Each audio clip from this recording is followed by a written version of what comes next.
Yes, it's Tales from the Jails with John G. Sutton. Do please like and subscribe. I know I've said it before. Most people watch this channel don't even like and subscribe, and it helps. Right, okay, and don't forget on the 27th of May this year, that's a Tuesday, at 7 p.m, we're going to have a live broadcast just for an hour. Do come and join in, make a note in your diary, yeah? You can ask me questions, insult me, all the rest of it. And as a special treat, I will not be singing. Yeah, I'm going to talk today about the Strangeways prison riot, specifically because I'm about to start writing my Volume 4 of HMP Manchester Prison Officer, which is a series of books about my life in the prisons. And this time I'm going to be talking about the riot at Strangeways that commenced on the 1st of April 1990. And I would specifically request, if any of you here have any connections or can get these guys, two guys, to contact me through this channel, I'd like to speak to Alan Lord and Paul Taylor. Yeah, if anybody's got any connections. Paul Taylor lives in Birkenhead, and Alan Lord lives in the Manchester area. Just like to have a word with them before I write the chapters on the Strangeways prison riot, which will be featured in Volume 4 of my book. And those of you who haven't read it, I would highly recommend it, wouldn't I?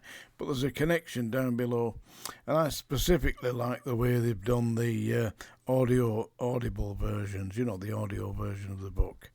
That's been done very well by the actor Alan Turton. Very impressed with that. Well, we talked about the riot. Now, people ask, why on earth was there a riot? The conditions were improving, but the conditions weren't improving. The problem was that the jail was massively overcrowded.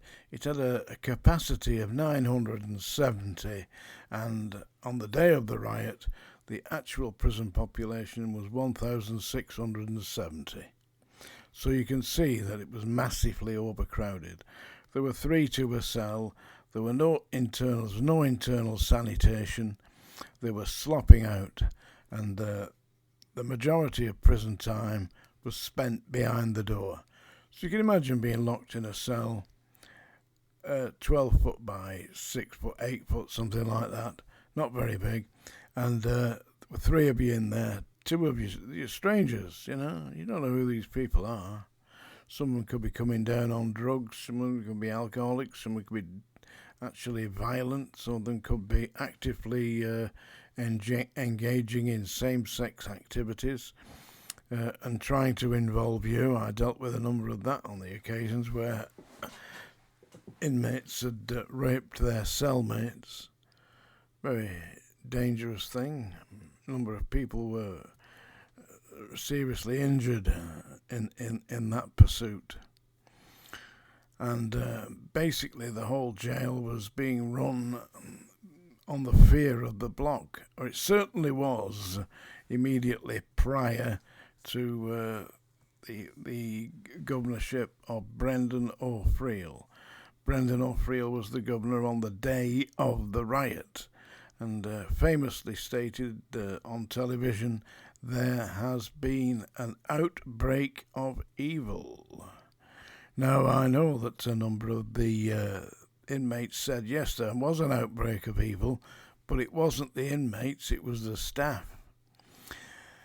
And shortly after the prison riot took place, I was interviewed on BBC Radio 4, and the inmates on the roof obviously heard this, because they were shouting down to the press below, if you want to know what's going on in Strangeways, go and see John Sutton.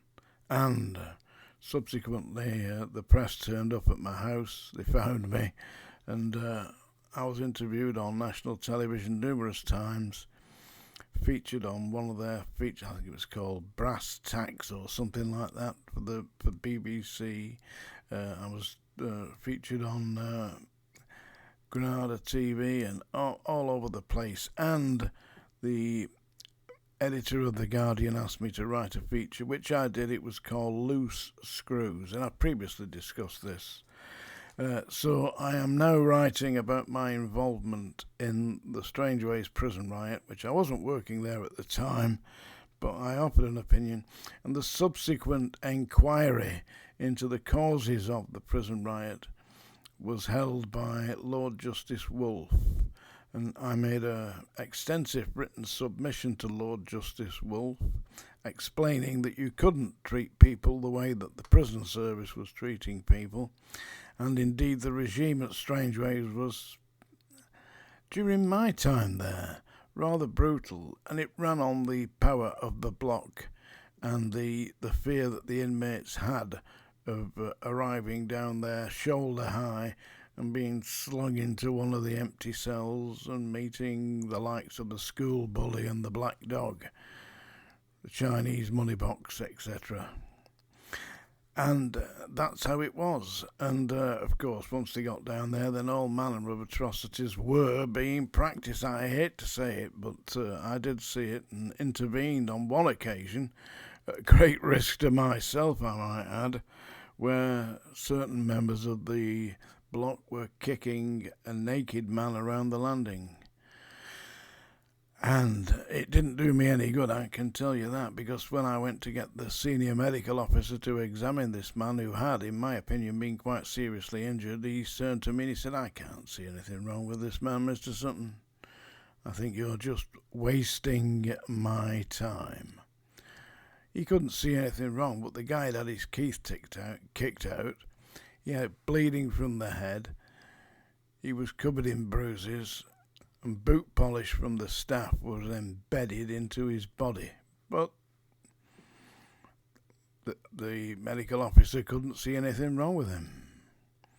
I was subsequently hauled up before the hospital chief officer. "What do you think you're wasting people's time for doing that?" I explained, that basically it was willful blindness, on the part of the senior medical officers, and something had to be done about this, or somebody was going to get killed.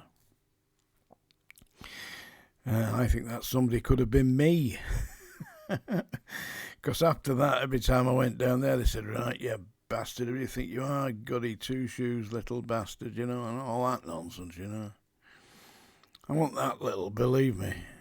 And I just let it flow over me, because I did try to do something, but it didn't work.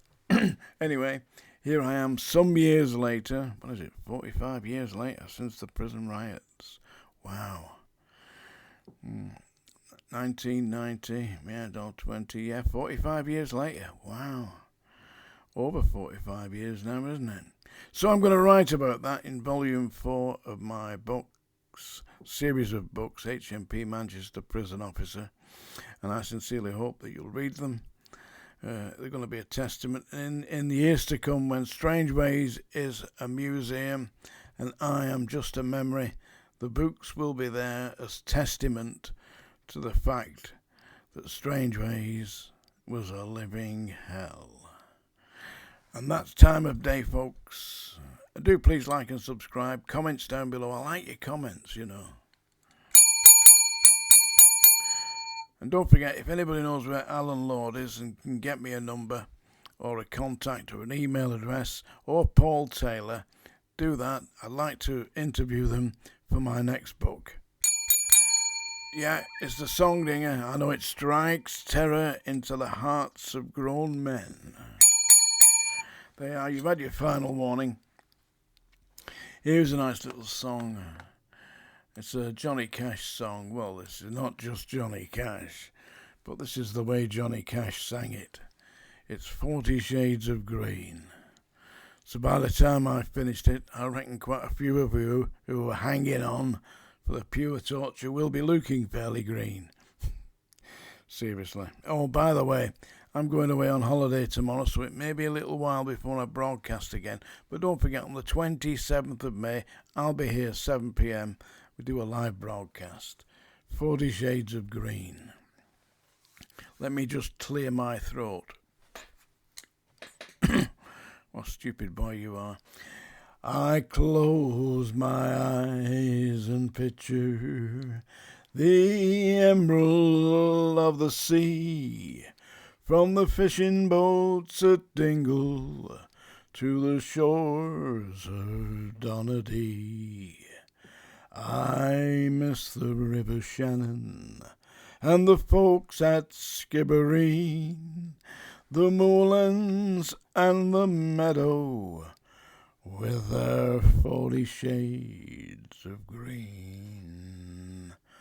But most of all, I miss a girl in Tipperary town, and most of all, I miss her lips as soft as eider down.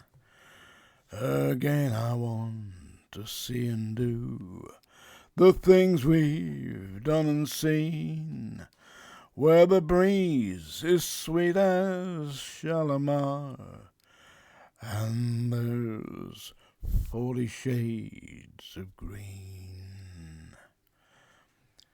I wish that I could spend an hour at Dublin's churning surf. I'd love to watch the farmers drain the bogs and spade the turf, to see again the things I've done, to see again the thatching of the straw the women glean. I'd walk from Cork to Larne to see those 40 shades of green. But most of all, I miss a girl in Tipperary town, and most of all, I miss her lips as soft as eider down. Again I want to see and do the things we've done and seen, where the breeze is sweet as Shalimar, and there's 40 shades of green. They are 40 shades of green, cocked up in the middle, in fact, generally cocked up. John G. Sutton, Tales from the Jails, as I say, 27th of May, 7 p.m. Thank you. Do like and subscribe.